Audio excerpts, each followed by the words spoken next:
In cold November of 1615, 13-year-old Aurelia de Valois, Princess of Lutetia, stood at the altar in the ancient cathedral of Aquitaine.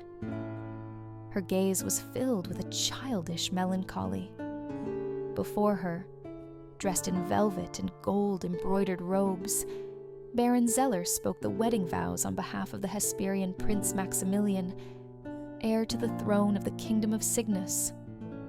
Aurelia, with her ash-colored locks and anxious gray eyes, repeated the words of the vow. But her heart constricted at the thought that she was nothing more than a figure on a chessboard, a disposable pawn in the great game of kings. She knew this was not a true marriage, but only a ceremony by proxy, symbolizing the alliance between Lutetia and Hesperia. A day earlier, her elder brother, King Charles X, had married the Hesperian Infanta Leonora as part of the same grand treaty. Two girls, Aurelia and Leonora, became the living currency in the pursuit of peace between the two powers. Their fates were decided completely without their consent, signed by lofty pens, far away from their childhood dreams. Aurelia, born on November 22nd, 1602, was the second child of Hector III, King of Lutetia, and Eleonora of Lorraine, his powerful but ambitious wife. Her birth saddened her mother, who, yielding to the predictions of court astrologers, had expected another son, confident in her stellar mission. But Hector, a pragmatic and far-sighted man, saw in his daughter not a disappointment, but an opportunity to strengthen dynastic ties. "She is as beautiful as the first spring flower," he said once, gently holding the infant. "Her beauty will serve our Lutetia." While still in the cradle, Aurelia was betrothed to Count Alaric, heir to Veneto. But in 1605, the boy died tragically, and the king's brilliant plans collapsed. Hector did not manage to find a new, suitable groom. In 1610, he was assassinated by the religious fanatic Denis Ravaillac, right on the streets of the capital. The throne was then taken by the young Charles X, Aurelia's brother, who was barely 9 years old.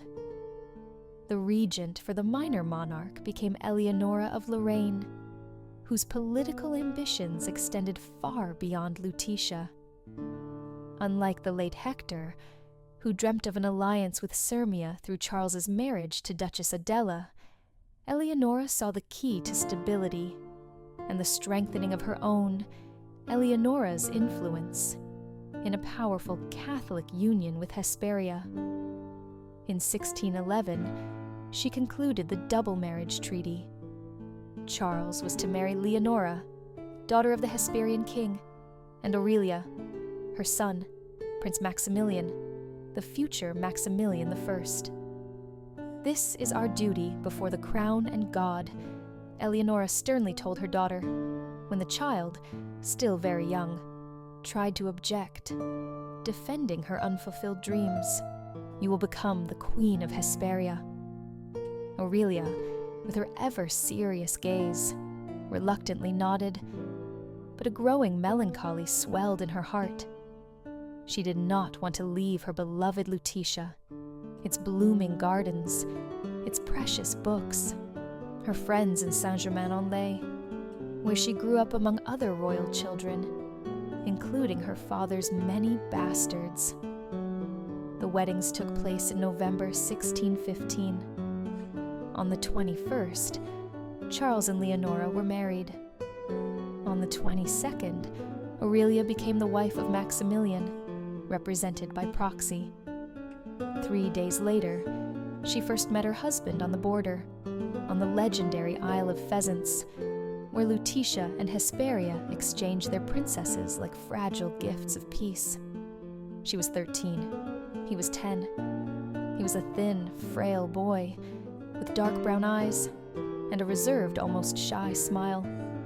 Not yet a king, but already the absolute heir to a vast empire, spanning half the globe. "Are you my queen?" he asked, looking at her with genuine, childlike curiosity. Aurelia, trying desperately to conceal her agitation, replied with her characteristic grace, "So they say, my prince." Their conversation was brief, just a few sentences, but a timid hope stirred in her soul for the first time. He seemed kind, even shy. Perhaps life in Hesperia would not be as oppressive as she had imagined. The journey to the capital, Esperanza, was long and grueling. The carriage, surrounded by stern, silent Hesperian ladies-in-waiting, carried Aurelia over mountain passes to her new, unknown life. Hesperia met her with bright sunshine, but the Viridian palace turned out to be cold and foreign, like a penetrating autumn wind. The actual wedding took place in Esperanza, but the newlyweds were too young for married life. The consummation of the marriage was postponed until 1620, when Aurelia turned 18 and Maximilian 15. These years gave her time to get used to her new home, but also revealed how different they were. Aurelia, raised in the spirit of Lutetian refinement and austerity, was serious and dreamt of a strong, unbreakable family. She read, prayed, and diligently learned the complex Hesperian etiquette. She was only 18 when, in 1620, her marriage to Maximilian, Prince of Cygnus, became fully binding. The consummation ceremony was held in official silence, under the strained glances of the courtiers, whose whispers resembled the rustle of dry, dead leaves. Aurelia, with her Lutetian grace and serious gaze, hoped that now, having become a true wife, she would find in her husband a friend, an ally, perhaps the long-awaited love.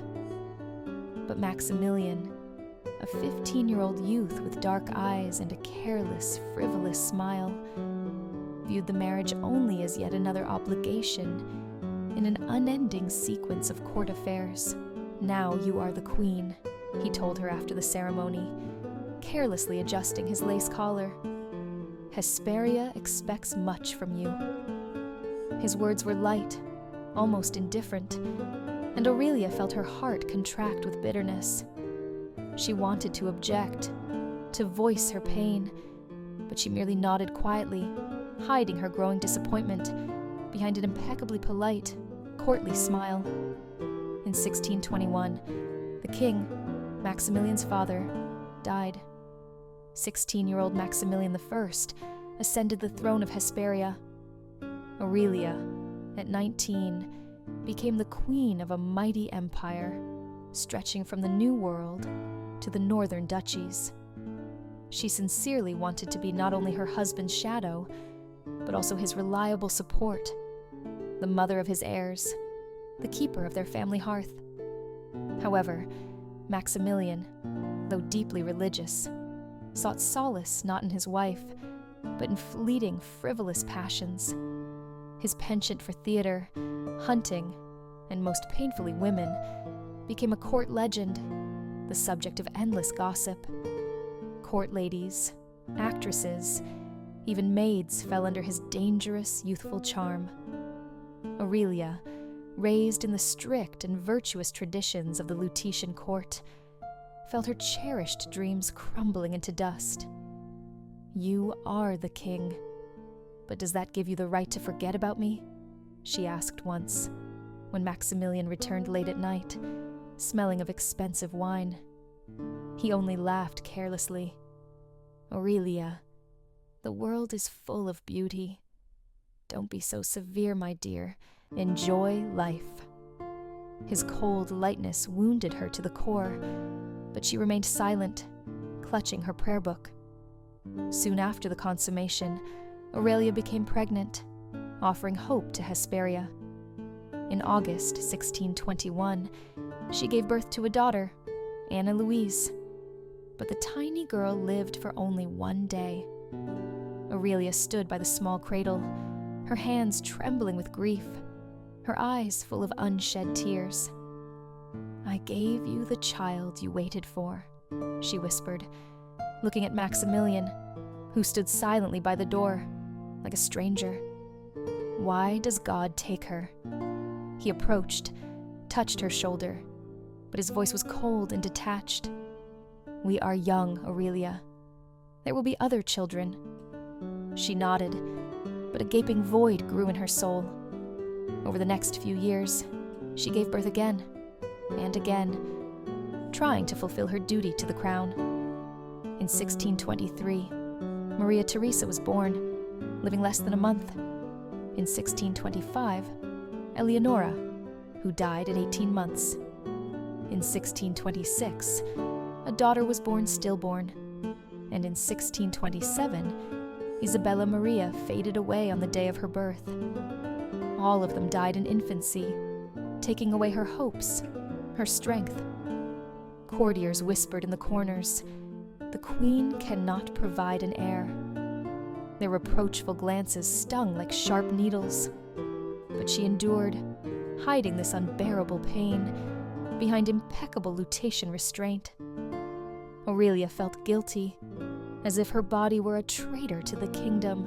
Maximilian, instead of supporting his wife, plunged deeper into his selfish passions and amusements. His chief favorite, Duke Demetrius Delano, became the valido, the man to whom the king entrusted the factual governance of the country. Delano, cunning and power-hungry, deliberately encouraged Maximilian's weaknesses, arranging meetings with women to distract him from pressing matters of state. "Your Majesty, enjoy life," he said, filling the glass to the brim. "Hesperia is in my hands, and I will not fail her." Aurelia, hearing of these escapades, inwardly seethed with righteous anger, but her Lutetian restraint prevented her from staging public scenes. "Do you know what this man is doing behind your back?" she was once asked by Countess de Villars, a close friend and lady-in-waiting. Aurelia, pressing her thin lips together, replied, "I am a queen, not a judge, my dear. My task is to give birth, not to accuse." But her eyes betrayed an unbearable quiet pain. In 1621, Aurelia grew close to the poet Silas de Martel, Marquis de Beaumont. Their friendship was innocent and noble. They discussed poetry, enjoyed music, and read forbidden Lutetian literature. But sinister rumors immediately spread throughout the court. Beaumont, a refined and courageous man, saw in Aurelia not only an unfortunate queen, but also a woman craving simple human understanding. Once during a masquerade, in May 1622, a terrible fire broke out in the palace hall. Beaumont, risking his own life, rushed to Aurelia, leading her out of the fire through the smoke and flames. "You are safe, Your Majesty," he said. His face was covered in soot. She looked at him with deep gratitude she could not hide. "Thank you, Silas. You saved me from perishing." But this act only intensified Maximilian's suspicions. The king, who himself cheated on his wife, was nevertheless a possessive man. A few days later, the Marquis de Beaumont was found dead. It was rumored that Maximilian himself was behind it, although there was no direct evidence. Aurelia, learning of her friend's death, locked herself in her chambers, plunged into despair. "He was so kind to me, so pure," she whispered, looking at a flickering candle. "Why does everything I love die?" Maximilian did not grow closer to his wife after this tragedy. On the contrary, his passion for fleeting infatuations only grew. In 1627, his infamous affair with the opera singer Serafina Vidal began. He took her from the theater, settling her in the palace, where in 1629 she bore him a son, Cristobal, whom the king officially recognized. "He is my son," Maximilian told Aurelia when the child was brought to the palace for introduction. "He will be raised as a prince of the crown."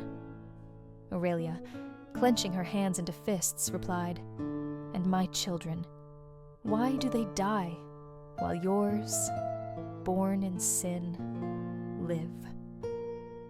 Her voice trembled with despair, but she did not allow herself a single tear. Serafina Vidal was soon sent to a convent, but the wound in Aurelia's heart remained open. Maximilian I, king of Hesperia, drifted further and further away from his wife, and rumors of new mistresses filled every corner of the palace. His valido, Duke Demetrius Delano, whose power was almost boundless, looked at Aurelia with open contempt. "Your Majesty, do not be distracted by trifles, bare sons," he said once with icy calm. "That is your sole duty to Hesperia." Aurelia, clenching her fists beneath the folds of her dress, replied, looking him straight in the eye, "I give Hesperia everything, Duke, that I can. And what do you give, besides endless, ruinous wars?" Her words, spoken softly but with a voice of steel, were like sparks, instantly igniting the fire of popular resentment. And Delano, squinting, never forgot her defiant tone. She began to see him not just as an advisor, but as an enemy who was destroying her country and her marriage. Rebellions in the Balkan and Gaulish provinces in 1640 exposed the fatal weakness of Delano's governance. Hesperia, exhausted by wars in the northern duchies and the 30 Years' War, was cracking at the seams. Aurelia, whose soul was weary of personal tragedies, suddenly found a higher purpose in this national crisis. She allied herself with a group of noble Hesperian women who shared her deep aversion to the valido in 1640, when Maximilian I left Esperanza to personally suppress the rebellion in the Balkans. Aurelia de Valois, Queen of Hesperia, felt herself for the first time not just the wife of the king, but a full-fledged ruler. The Viridian Palace, usually somber and oppressive, became a true field of political battle for her. With her Lutetian determination and hidden strength, she took the reins of power into her hands, governing the country with astonishing intellect and firmness. Her allies, noble Hesperian ladies, who hated Duke Delano no less than she did, helped her methodically undermine his vast power. "He is leading us toward an inevitable abyss," she told the Marchioness de Villars during a walk in the garden, where the air was infused with the sharp scent of oranges. "We must act immediately." The Marchioness, a woman with fire in her eyes, nodded, full of admiration. "You are the Queen, Your Majesty. Your voice can change everything." Aurelia, whose restraint had long concealed her resolve, began to weave a fine net of conspiracy, cautiously gathering allies among the highest court officials. Her regency became a quiet triumph. She reviewed petitions, met with advisors, and sent decrees to the farthest duchies and the New World. Her letters, written in a firm and confident hand, reached the most distant corners of the empire. She not only maintained order, but also skillfully directed the growing court dissatisfaction against Delano. The rebellions that began in 1640 exposed all his mistakes, and Aurelia used this skillfully. She secretly supported those who openly demanded the valido's resignation, spreading rumors of his incredible incompetence. "Delano thinks he is indispensable," she once told her trusted advisor, "but Hesperia is greater than one man. She will live even without him." Her words, spoken in a quiet but steely voice, were like sparks, instantly igniting the fire of popular resentment. In 1643, Delano fell.